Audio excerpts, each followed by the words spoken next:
Institutional ownership just increased by nearly 4% just today in a few hours. We have several huge orders, and the most important one or interesting one to me is this one right here. These guys have a total of 2.5 million shares right now. Look at the shares change percentage, 23,000 percentage in change as far as what they've been doing with their shares, right? So they added a ton at 558, and that's their average price. Of course, wonder why.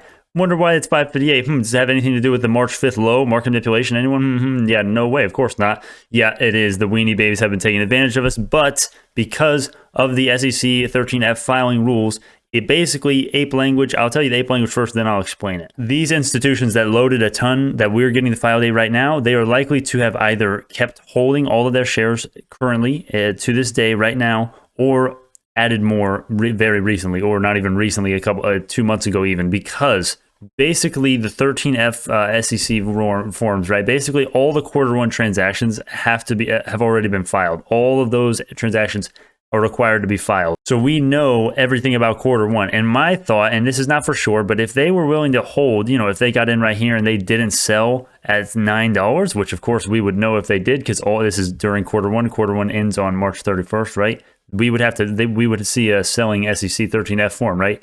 No, we didn't see that. If they didn't sell here or here, do you think they sold here? Do you think they panic sold? Do you really think institutions is going to be panic selling with millions of dollars on the line? I bet you they did their due diligence. The only thing that can make them sell is a margin call, realistically, right? And even that, it's like, well, I mean, it's been bad, don't get me wrong, but it hasn't been horrible where, it hasn't been like to the degree of where a lot of institutions are getting margin calls, and, that's probably not likely. It's more likely that they were doubling down on their original synthesis of being bullish on BNGO and thus added shares, which I think certainly did happen. So that's kind of why, and I do have a video on that and more in depth and the calculations and the days and everything, but also some other interesting one. We have 4 million shares added right here. Remember, the green rows are new positions and the red rows are closed positions. So we do have like what, one person selling out, and then everything else is bullish that we know of, right? Yeah, everything else is bullish because we don't have any red and we don't have any minuses in the share change percentages. So literally everyone is just adding shares. And Q1, man, I mean, we knew this was going to happen, and this brings me to my next point. Like mid-April, right? We basically, well, when institutional ownership was this, right? We were predicting, well, I was predicting at least, that there's going to be a large increase most likely, because as Bionano kind of ape language, as we stray from this and go more towards stable, as our stock is defined more closely by stable growth and safety, as opposed to what it is now, which is literally we're just pure innovation and potential right now, kind of, with the earnings report a little less. But as the institutions start seeing more stable revenue, stable earnings per share, proof of concept, depth of markets, penetration of markets that they're in, the 5 studies, for example, right? Hematological malignancies and lymphomas, also leukemias, prenatal, postnatal testing, solid tumor analysis, and several others, right? Those are the 5 studies, but there's more. There's 1,000 more than that. That's why I made the 78-page document. Link in the 83 now. Link in the top right card for that video right there. But basically, institutional ownership is just going to increase over time. Not necessarily because we're getting less innovative, but just because we're getting more proof of concept, essentially. And all of that is basically assuming that, my plan here, if we go to the 22 right here, if this is assuming that my plan is correct.